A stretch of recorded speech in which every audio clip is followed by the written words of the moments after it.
Hello, everyone, and welcome back to what is already our last track session for today. And in today's session, we're going to learn a lot around low-code platforms and the way in which automation can very speedily help with building company apps. Today's presentation is going to be delivered by the duo of Floor van der Wendt and Ian Cruz. And Ian is going to kickstart today with giving us an overview of what the platform can do. And in today's session, he's also going to be helping us out with a live demonstration. Ian Cruz is a senior solution architect at OutSystems and has a wealth of experience, I should say, within the domain of local platforms and software development. It's a great pleasure to welcome him here today, his first time during Automation Days Asia. So I'd look forward to receiving his presentation and seeing what he can do. Ian is presenting today from Singapore, where he's stationed, and is gonna showcase us the wonderful world of low-code platforms. Thanks, Ian, and welcome to Automation Days. Thank you. Thanks, Willem. It's so great to be here. I'm happy. I'm really glad that I'll be able to talk about the low code and hopefully share with everybody here what we're doing in terms of this space, and hopefully you can learn something from this. Later, it was going to be a surprise, but I hope you are excited to see a demo of OutSystems, just a very quick one. This way, you'll be able to appreciate the platform or be able to appreciate low code better and see what it can do for you. Okay. Later on, we'll be joined by our Senior Solution Delivery Manager, Floor van der Wendt. We'll have him hopefully for Q&A. Okay, but let me talk about first how we do digital transformation and how we've actually talked about the low-code space. So one of the things that I'm pretty sure some of you or a lot of you know, but hasn't, it might not have stuck in, is that IT is actually one of the most manual industries in the world. It's a disconnect, right? When you talk about IT, you talk about automation, you talk about building these complex systems and solutions for customers. But then the way we build solutions is very manual. If you check the picture here on the left, you're going to see the way we build shoes before is not the way we do software delivery now by hand. You type lines of code to build your solutions. It's one of the most manual processes, and it's actually something that low code aims to change so that we can deliver value faster and better for our customers, for internal teams, basically anybody that needs an application. Software is a very handcrafted type process and engagement. Floor would probably tell you he's the guy doing the fixing here, there, in the animation. But we have an industry that's really based on how many people you have building the solution. It's not something that you can have one person build multiple solutions, and that's what we're trying to change with low code. Now, what if you could automate development? How would that look like? Well, there are different facets to making things work faster and better when it comes to software development. We probably know of solutions that target specific spaces, but then what low code aims to do is capture the market for developers, capture the market for building solutions wherein you have a drag and drop interface for automating the process of delivery and development, instilling AI-powered capabilities and services. So this goes beyond just automatically suggesting, but it's understanding parts of your algorithm, parts of what you want to build, as it can contribute to your delivery. Now, I'll show you some of these capabilities later through the demo, but the idea is you have tools that make it easier to go through the development process. Whether it's drag and dropping UI or the logic or the data, these things low code aims to achieve. And the flexibility that you get by having these solutions hosted on the cloud makes it a lot easier to do deployments very quickly. It's not just a matter of having your own data center or having making sure that everything is built within the confines of your building or confines of your office. The goal is to run all of these solutions on the cloud or a place where it's easy to scale them, easy to deliver them, and easy to make them accessible to your end users, wherever they may be in the world.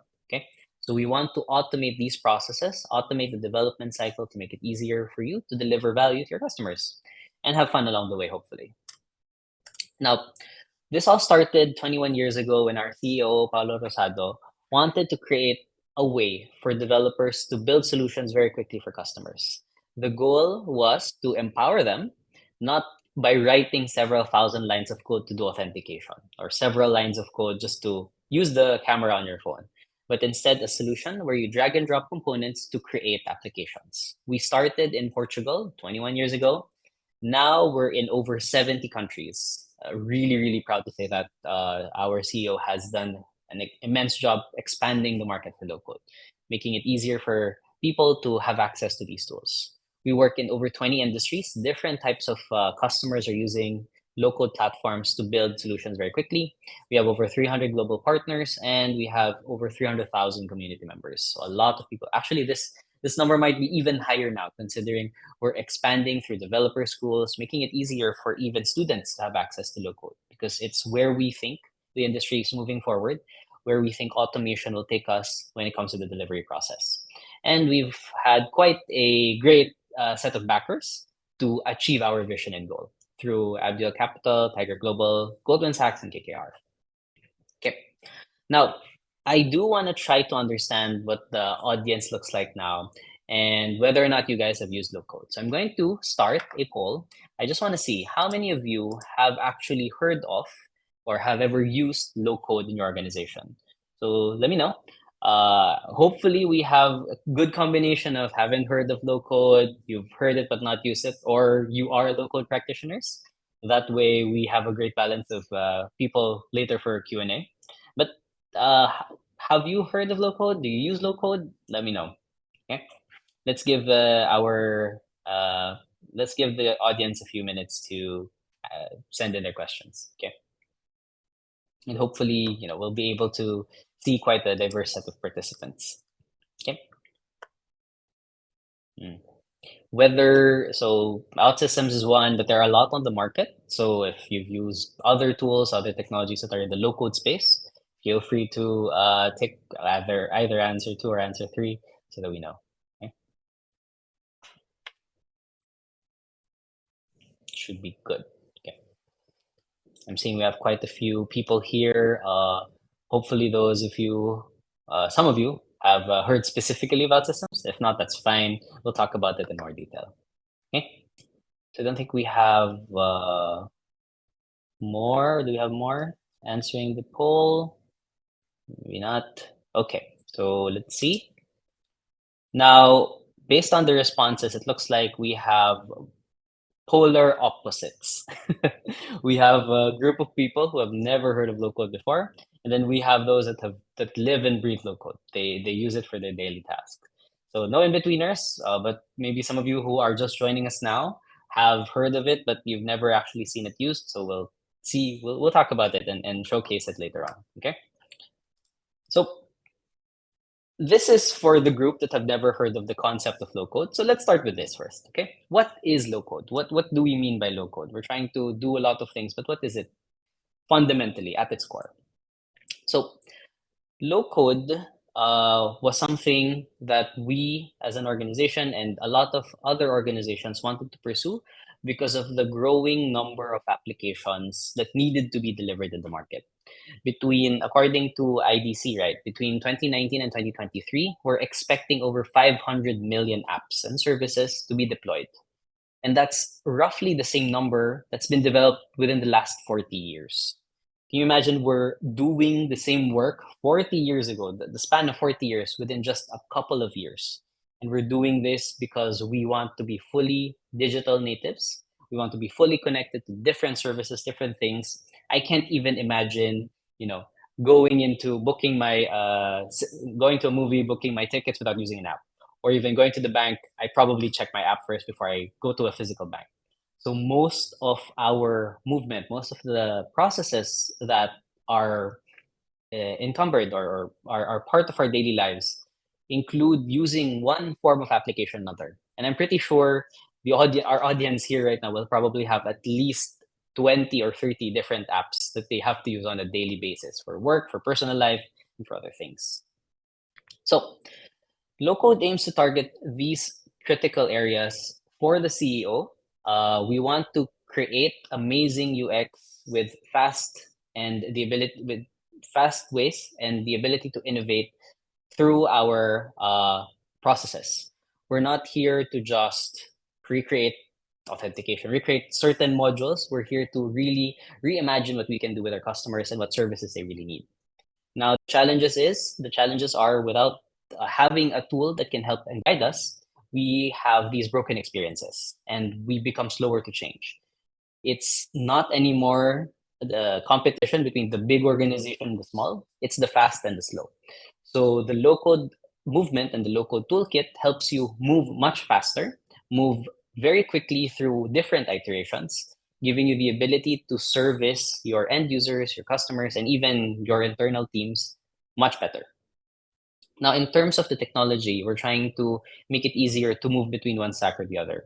You know, for the developers, for the technologists in the room, you're always looking at trying to reduce the dependencies and you're trying to reduce the hard requirements between multiple tech stacks. We're trying to future-proof the architecture and we're going to keep our top talent so that they can continue evolving and innovating for our organization. But without having the necessary toolkit, it makes it easier or rather harder to actually stay away or take away from having technical debt. And it's rather challenging to actually build out the team that have multiple skill sets and retain those large teams. Low code aims to reduce all of these complexities, but still give you the capabilities and the customizability that you need to deliver your solution. Now, the platform or the low code movement and the platforms you use for building low code applications enable you to do this through a very visual drag and drop interface. The goal is to make it easier, one, for you to deliver solutions. You're not thinking in terms of lines of code, but you're thinking in terms of outcomes. And then you're using the drag and drop tools on the low code application that you're using to connect with different systems and services, to design the logic, like you're seeing here in the flow, which helps you automate the process wherein you don't have to write every single thing. Whether it's authentication, it's a dashboard, it's a mobile app, it's a service bus, these things, these types of solutions, you can build very quickly through low code. Okay. Now, typical low-code strategies involve capturing the different cycles or the different parts of the development strategy. Whether you're building a full stack solution, the UI, the logic, these things that are part of your full app, or integrating with other services and other systems, you can use a low-code platform, the high-performance low-code platforms at least, to deliver this solution. There are certain distinctions between the space or in the space where you might need to use a specific smaller scale tool. Maybe you're using just reports, so maybe Power BI, but then you need to be able to capture that information and be able to deliver it through a web app or a mobile application. Then you get into using low code to deliver these types of integrations and solutions. Now, beyond just delivery and development, you have the ability to deploy the applications. Governance, being able to move from development to test to production is a critical aspect of any low code platform. And it's important that these are in place because if you don't have a way to quickly deploy rather what you've delivered or built, then you're not moving as fast as you need to for your customers or for your internal teams. And then, of course, we want to capture whether you're building web applications, mobile applications, or other services. The goal is to do this very seamlessly for your customers. And the low code set of tools will allow you to create these applications very quickly, okay, without having to rely on specific technologies to deliver a solution. It's built on the foundation of scalability and security, performance and flexibility. So you're not only tied to a specific programming language, you're tied to the whole set of being able to deliver this whole landscape for your end users. Tied in the sense that you don't want to have to worry about all of these things every single day, but still have the flexibility to change around or move things when needed. Okay? Now, I want to stop here, try to understand first how things are working with our group. So in terms of the impact on velocity of a low-code developer, what do you think is going to be let me launch the poll as I'm reading this thought process. But what do you think is going to be the impact of speed in terms of having this kind of concept where you have tools that allow you to very quickly move between different types of technologies, different end goals. What do you think will be the process here? So what is the impact on the velocity of a low-code developer compared to traditional code? Just based on your understanding of what low-code is right now, do you think it'll be 2 times slower as a developer needs to learn the code? Do you think it'll be roughly similar based on how we're delivering solutions now? Do you think it'll be faster, 1 to 2 times faster, or even 3 to 10 times faster development because it's automated? So what do you guys think? I'm actually curious to see if, yeah, for those of you that have never heard low code before, what you think so far of how low code can help and whether or not the automation is going to be something that's going to be useful for you guys. Yeah, because at the end of the day, we're trying to make sure that we service the end goal, right? The outcomes. We're not. Sometimes it's fun to do automation, to do development for the sake of automating or developing, but we always have an end goal in mind. Otherwise, we don't appreciate the value as much, and it only becomes a pet project, which most of the time, these things can evolve to become something bigger or better for our teams or organizations. Okay, give a few more minutes for the team to answer. We have a few now.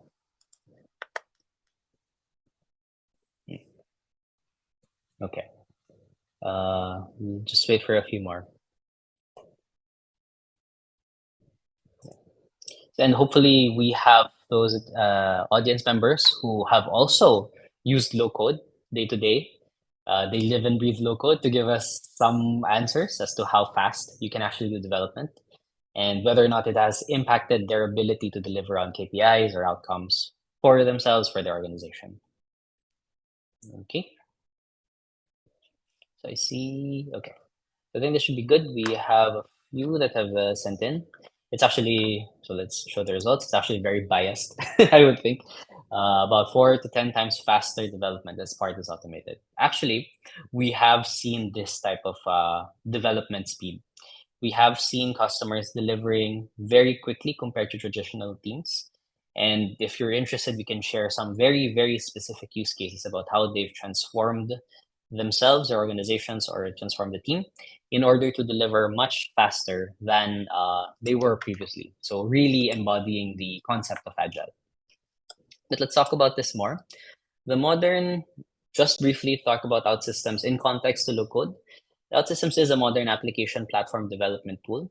It's a high performance low code tool where the goal is to build it really fast. And we have seen in the market our customers using it 6 to 10 times faster with 3 to 10 times more throughput and productivity, meaning you have multiple stories or requirements from your business analysts that you can deliver and go through because of the speed of the platform. And it helps you reduce costs in the long term because there are built-in governance tools to make it easier.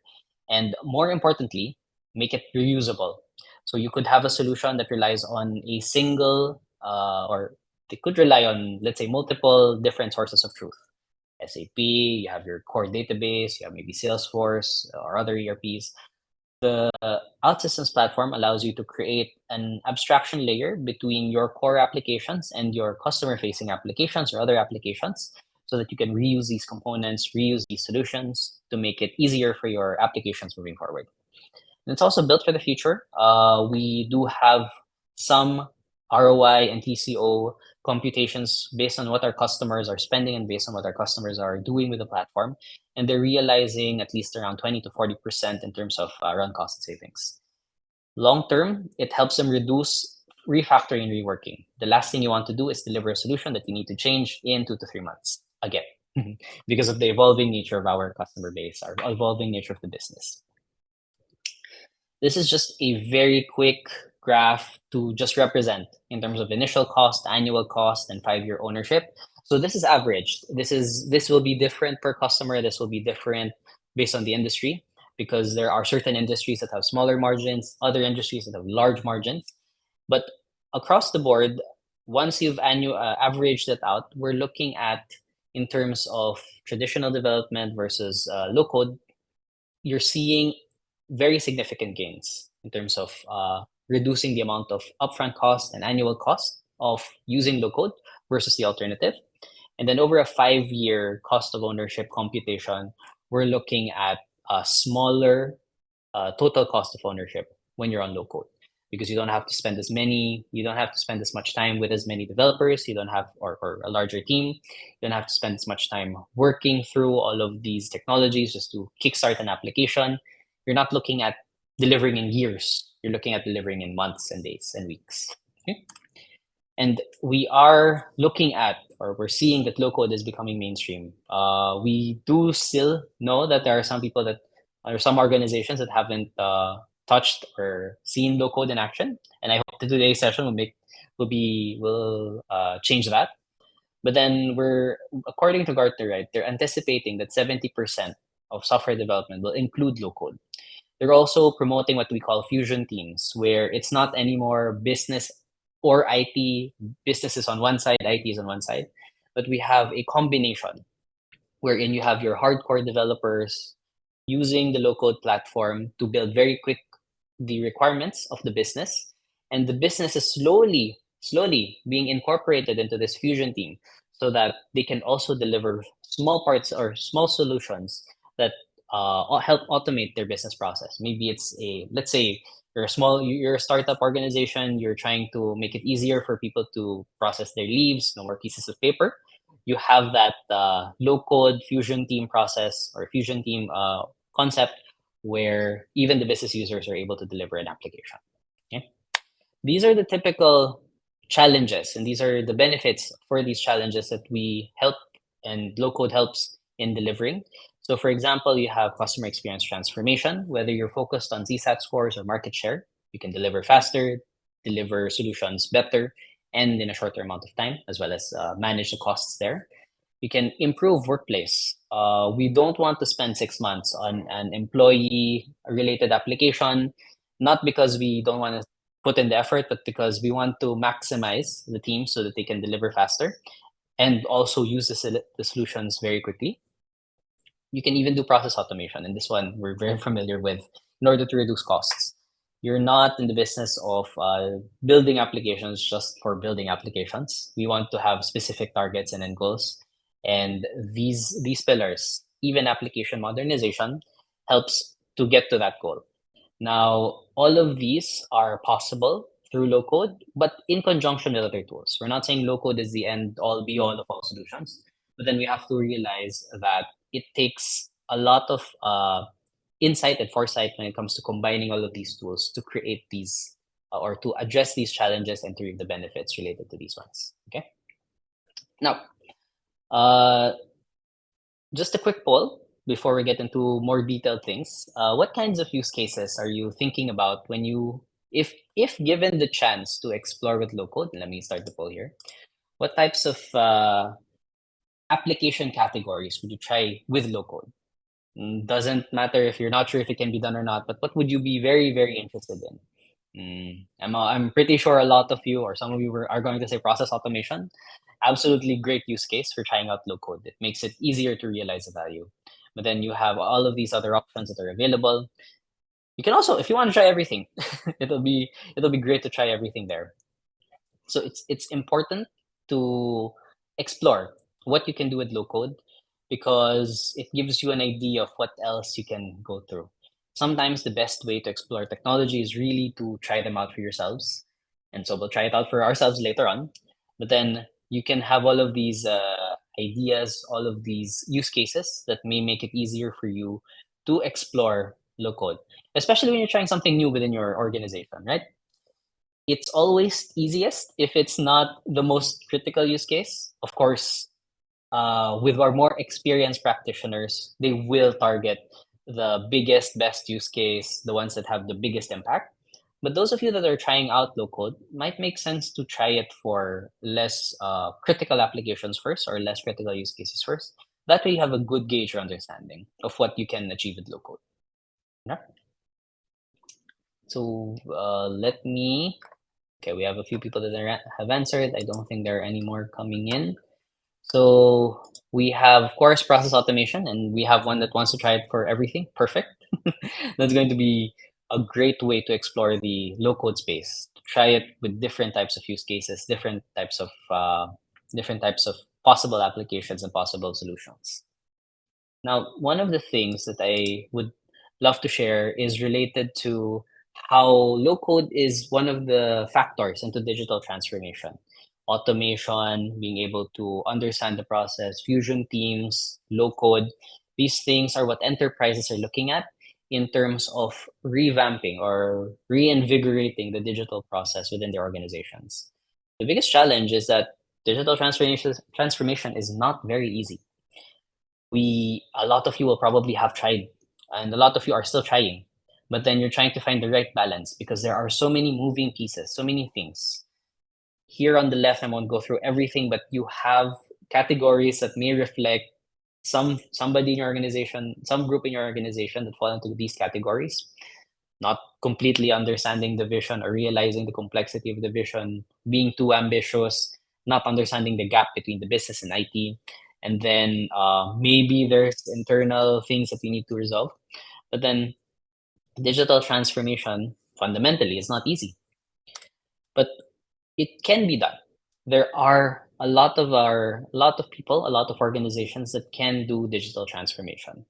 And we have one actually case where I want to share that they really took what's the right term? They really took hold of the horns when it came to digital transformation in terms of their organization.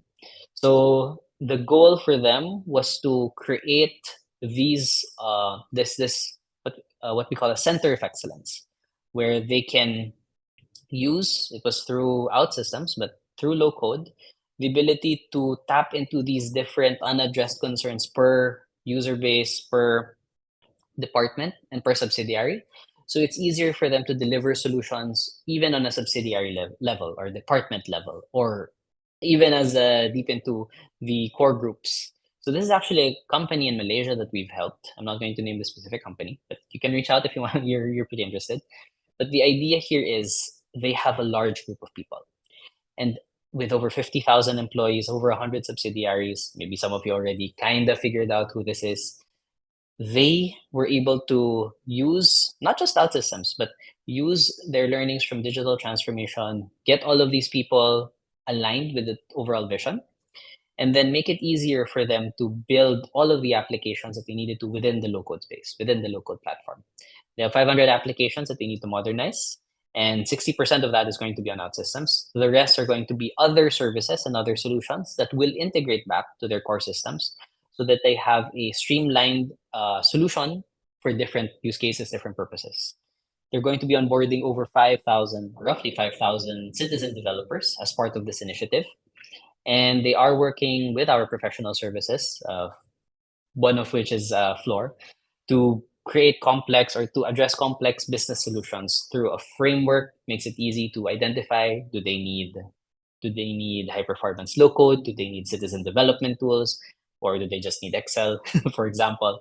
These types of things that make it easier for them to make business decisions, and so their digital transformation will be in months, not years. And all of these have been started specifically just this year.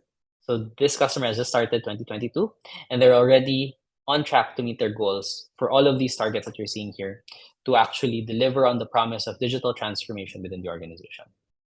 Okay, so that's a lot of talking for me in terms of the slide deck. But now what I want to do is actually show you what low code looks like. Now, this is going to be something that we do quite often when we talk when I use OutSystems and when I showcase this, because it's not enough that we talk about the aspirations and the goals. It's also equally important to talk about how the actual application works. Okay, so this is going to be, I hope you find very interesting and fun. The goal here is for me to show you how to build and show you how low code works.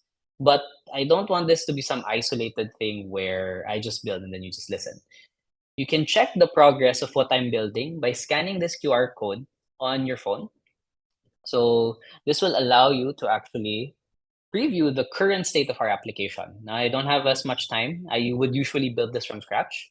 But the idea here is this will be some of the templates and some of the things that you can expect from a local platform when you're building your solution. Now, it's a derivative of a very popular app that I pretty sure a lot of you know. But we're building what we call TikTok, and it's going to be a small, nice little app for you to share pictures. Not videos though, pictures for you to be able to use the mobile app. So this app, you just scan again the QR code. Anybody in the audience, feel free to scan. Just make sure so that you can log in. There will be some parts of this app that isn't working, and that's the idea, so that you can see how we can customize the solution. So let me take you through how the typical life of a low-code developer looks like. This is the tool we use. This is Service Studio. This is how you build and deliver solutions on OutSystems. And so low-code solutions will have the same type of concept. But here you have your 4 tabs for the 4 different areas where you build your application. So you have the interface for building your UI, your logic for building actions, and the workflows related to what you're trying to deliver. And of course, you have your data to store the information or even connect to an existing database or other storage mediums. So this application has a registration page. You just write your name, and it has a wall where you have your list of actions here, or list of posts rather. But one thing that we want to build, if we want to expand this and make this usable, is a way to create a post. So what we're going to do is we will use the local platform to actually update this in real time so that you can see how the delivery or how development works on local. So typically we have quite a few templates you can choose from. So we have an empty template, or we have other screens that you can choose, whether you're building dashboards or maybe a calendar, booking appointment, or even a map. You have those options here. Now this will be our starting point for our post screen. And this is going to be generated by your low-code tool. And we have a screen that's consistent with the theming of our application. Now I can connect this. I don't have to write lines of code, but I can connect this through the actions that are available on our tool. So here I can link this button directly to our screen so that you can create a post later on. Okay. So everything I'm doing here is going to be based on the low-code editor. We can customize our page by creating integrations between our screen and our database. So I'm actually going to give you the ability to create a post. That way you can, upload your photos. Hopefully you take nice ones, show me where you are, or just take a picture of something nice within the space. But when I'm trying to build this out, I'm using a lot of the components, the reusable components I was talking about. So here on the left panel, I can use this to create a form, which will allow me to integrate with my database using the form widget. These are what we call widgets. Now, this form widget will use information from this post variable, post storage item, and connect it to the database so that when we save the information, it will be reflected there. Now, there are some things here that I will remove because we don't really need them, but you can see here that a lot of these have automatically been populated. So I can derive posted by, posted on, these things. You shouldn't have to populate. But then I have here 2 areas where you can enter the caption and the tags. So what I'll do is this should be your way to post. Now, we're going to make this a little more interesting. So I want to automatically generate tags for whatever it is that you upload. We're going to use an integration with AWS. This is going to be for recognizing images. And that should make it a lot more interesting when we upload and see what AWS thinks of our photos as well.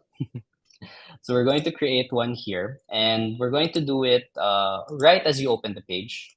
So you have access to all of these events to respond to the different typical actions you would when you're building an app. And this makes it easy for us to actually hook up to these events.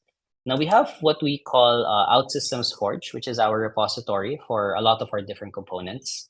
So this is a community-driven repository. And the idea here is you can take the components, download them, and include them into your project. So with TikTok, I need to have access to my camera. So using the Forge, I can actually look for a way to check if we have a camera. And this component is something you can access from, again, OutSystems Forge. This one will work regardless of whether you're Android or iOS. So we're checking if a camera is available. If it's not, we can't show the camera. So we'll just do a prompt if it's not available. But if it is available, we can take a picture. So we can use the components to do this. And you'll notice as I'm building my logic here, as I'm fleshing out the application, I'm doing this very visually. That way, you don't have to worry about writing lines of code, as we've talked about earlier. Let me send the message. It will say, no camera found. And of course, the people in the room that create the error messages and then are better at the documentation and wording things will probably not like how unhelpful this particular message is, but for this demo should be fine. So we can take a picture and we can add additional processes as part of this flow. And this is where the beauty of having low code is. You can visualize exactly how the process is. So once we have our camera, and it makes it easy to track, especially when a new developer is onboarding, we'll be able to take a picture, for example. So here, one of the things I want to do is, I'm pretty sure you guys have really good cameras. Probably a lot of you will have the new iPhone or the new Samsung phones. I'm going to resize. I'm going to just resize the photos just so it doesn't kill my storage space. But we're going to resize the photo to something a little smaller so that when I do processing, it's not too bad. It's not too long. It doesn't take too long. I can also integrate here as part of the process the way the integration to AWS that I was talking about. This way, so we have here direct integration with the recognition system with AWS. We can use it to detect image labels. Okay. Now this will render all of our tags, and we can save that as part of our post. So all of these, you have the ability to select through the low-code editor, which, as you can see, I'm not really writing lines of code. Instead, I'm doing a lot of configuration. I'm doing a lot of setting up the logic. But then most of this is going to be very easy to understand for anybody that's trying to learn the low-code process. Okay, we have a process here about checking the camera, taking a picture, resizing, and then later uploading the image. So one of the benefits of using the local platform is also the ability to check if you have any errors, like this one. So here I can double click the sections of the application, which I need to change. In this case, it's demanding I have something to do with save. So that will add that in. The only thing I really need to do is probably set this up so that I can save it into my data store. So we'll just set a few more variables for our post. So like this one. We're going to change this just quickly. There we go. And you can see here a lot of the fields that I need to populate have been set up, or at least pre-assigned. I'll remove the things that I don't need, like that one. Posted by, we'll use the person's logging in username, so just to make it easy. And then we can set up the date created very quickly as well. The image, of course, we already set up, so that should be fine. We can remove this. The caption, so depending on what you write, we'll add that in. So that'll be based on the information you provide, but it should be okay. The tags will be coming from AWS, so we're fine. So we just need to set these two dynamically. And then, of course, if you want to interface with our data store, you don't have to create, stored procedures or the API calls. Instead, you can just drag and drop to create that here. And we can set this up like that. So now what you'll have is an application, is a way for you to generate the list of posts or to show you the list of posts based on who's posting. But also the way we do it is you're not targeting specific Android, iOS, the underlying operating system. Instead, what you're doing is you're building a solution for outcomes. So let's try it out. I'll actually publish this so that you can see that all the changes that I've made should show up. And if any don't work as well, we try again. We'll see how it goes, but I think this should work fine. So the publish process deploys the application to our main system, to our main server. And if you open up the app on your phone, you'll be able to see the changes update on your app. So this can also be opened in the browser just to do additional testing, and I can show you very quickly here, show you like that. But then, of course, it'll be more fun if you try using it directly. So maybe Ian, then we register. So we have our feed. I'll try to post with my phone. We take a picture, so we'll create the post. Maybe the AirPods. You can use that photo. Now, if you're following along, you should be able to write your caption, and the tags you should see should automatically show up. If you tap save, One thing I forgot is to redirect, but that's fine. So let's make that quick change, just so you guys aren't, you don't need to manually go there. We can redirect back to our main screen. And I'll make that quick change here as our application is live. You're not worried. I'm not worried so much about how this will affect the app because it's a very, very quick change, as you can see here. Now, once you're able to save the photo, you should see it show up on your application. So here, let's just reload our page. I encourage you guys to try. Just scan the QR code using any camera app that loads a QR, and you can save that here. So you'll have like this one, posted the AirPods. Hopefully you guys can try it out yourselves as well. Okay, but benefit of time, I'll leave this up here for you guys to try. One of the things that we want to end the session with is also the learnings that we had with low code. Okay, so first, when you're using low code, the delivery, as you can see, is very fast. You can deliver a lot of things very quickly with a small amount of team. However, they need a lot of input to, continuously present, continuously be able to deliver these types of applications with low code. We want to make sure that our team is able to capture a lot of different projects. Otherwise, you have the local team waiting and waiting, and we don't want that. We want to maximize and capitalize on the speed. Another thing is that it's not really only about technology, but it's how you map out different things in terms of your process, your people, your culture, and the tools. Even if you're building fast, but your process isn't agile, then we're not getting into the right mindset. If you're still doing waterfall delivery, if you're still stuck on the old ways of doing things, you're not maximizing the value of low code because you aren't able to capitalize on the speed that it affords you. And even if you're running at the fastest speeds ever, you want to make sure you have the right governances in place, right? If you don't have all of these, the people, the process, and the tools available, you might find it hard to achieve customer success.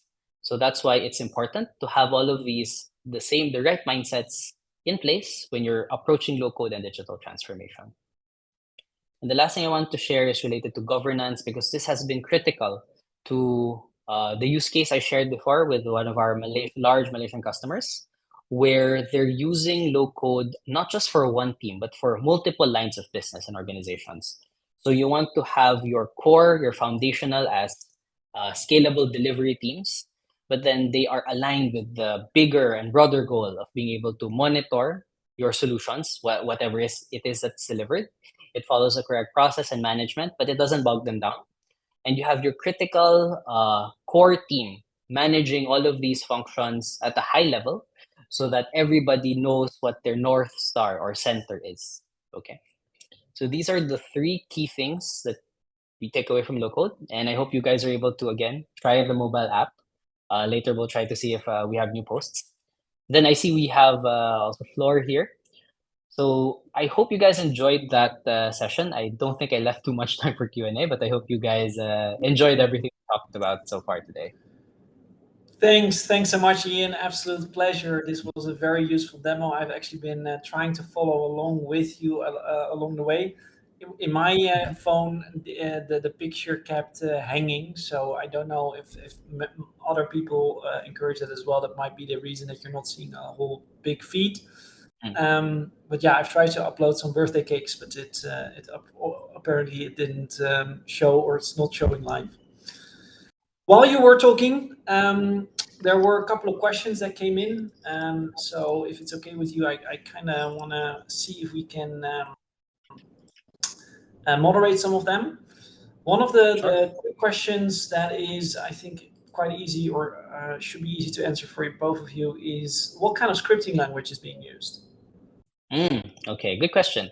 So OutSystems is actually using JavaScript in the front end to display or to render some of the things that you're seeing. So we're using JavaScript to make it easier for you to leverage the technology. But then most of the time, you'll have access to a lot of components that won't really need scripting, won't really need you to build everything through a programming language. So instead, you're just using drag and drop to build your solution. Okay, so it's just you don't need to actually go and become a JavaScript expert. Is that correct? No, exactly. Yeah, you don't need to. You just use the low code platform you build using the drag and drop tool. You don't even have to learn a specific language, and that's what we really like about using low code. Okay, I think that also immediately brings us towards the second question that we're seeing right here. Is there any programming required for low code? Is it actually completely zero, or is there still something that you would need to know? Okay. So this one's fun because a lot of times when you think of low code, you see the drag and drop, you think, okay, maybe I don't really have to do programming, which is partially right. The context here is that you have the low code drag and drop to make it easy. But then the reason why we call it low code, high performance low code, and not just no code is because you have the ability to really inject code if you need to, if maybe there's really something that's bespoke. So we have customers that are trying to connect to EV charging stations, for example, which require a lot of low-level programming to get things done. But then they want a mobile app to be able to see the charging status, see the duration, all of these things. So low code is about merging the two concepts, writing in doing programming if you really, really need to for those use cases, but then having the ability to just use drag and drop to build your solution quickly. Good. I think that's very useful to know for everyone. And then last but not least, one more question, and then I really need to move towards a closure. But is there a framework available on tracking the value of low code application build? Mm. So I'm not quite sure what they mean with this question, but probably how do you track maybe your return on investment, or the value that these apps kind of provide? Right. Okay. I'll try to answer. I'll start an answer, but then Floor, feel free to jump in because Floor has helped quite a lot of customers realize value with the low-code platform. One of the things we're looking at in terms of how you realize value here is to see um, what you're using now, the process that you have, estimate in terms of how many hours you're spending, how much you're spending on hosting, on delivery, have those metrics in hand, and then approach low code to build the same type of solution. Oftentimes, we'll see that when customers compare how they're doing things before and how they're doing things with the low code platform, they'll find that it takes a shorter amount of time to deliver the solution. Now, this cascades into how early you can realize value for the application. If I need to create an e-commerce app and it takes me 1 month. So I'm actually using a very specific use case because this is something we've helped the customer with. If I'm building an e-commerce app and it takes me 1 month to go live, it versus taking 6 months to deliver on comparable solutions or another solution, then I can start selling my product 5 months earlier than if I did it elsewhere. So you're seeing additional revenue 5 months earlier than if you had approached it a different way. So that's typically how we realize value. And I hope that's the framework here the team is asking for low code. Yeah, I think that that's probably a very good answer to the question, and I'm pretty sure that if the people want to have a more detailed business case, that you're more than willing to help them out with that. Absolutely. Good. Thank you so much, Ian. Floor, I see you're also here, so thank you so much both for Yes. joining. It's an absolute pleasure. I thought this is a very cool presentation on how you can use automation technology to really speed up the delivery work. It's quite good. Yeah, absolutely amazed by what this technology could do and how fast this is all delivered within the drop of a few buttons. And I can see that everyone's pictures are also on the screen again, so it's also still working. And I'm a techie, so how does it work? Do you have kind of a database somewhere that automatically gets provisioned? Yes. So Yes. for this demo, yes, we have a cloud server. So we're hosted on AWS. It was provisioned. When you guys are posting, this will be saved into that cloud repository. It's technically a database, which I will purge later because I'll Good. need that Okay, space yeah, that's later. perfectly fine now. That's perfectly good. Thanks so much. Mm. With that, unfortunately, we need to end this session, which is also the last session of the track parts. But don't be sad because Automation Days Asia 2022 is not over yet. within 10 minutes, I'm going to invite everyone back to be part of the awards ceremony. This year, for the first time, we are handing out the Automation Days Asia Awards. And in 10 minutes from now, we're going to be hearing about who the winners are. The people who are going to be winning an award are also unaware or unfamiliar that they're going to get them. So they'll all be in the call in 10 minutes from now. So this is promising to be also a very exciting session.